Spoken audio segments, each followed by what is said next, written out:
Qual que é o seu nome? Então, eu sou João Gabriel, entendeu? Ó, calma aí, maluco. Ó, a gente divide qualquer coisa aqui, mas é difícil, cara, alguém chegar aqui nesse pessoal que tá filmando aí, ó. Chegar e rachar assim um rango qualquer, tá ligado?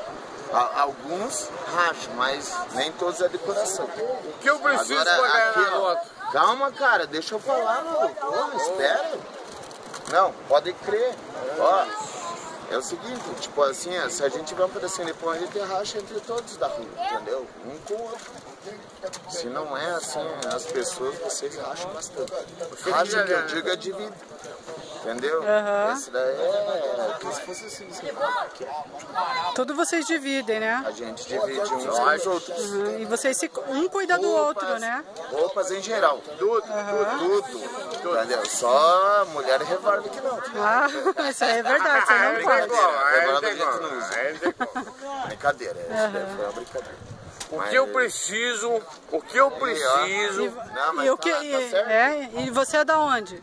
Eu sou daqui mesmo. É? Eu saí de casa com 16 anos de idade, casado com uma menina de 14.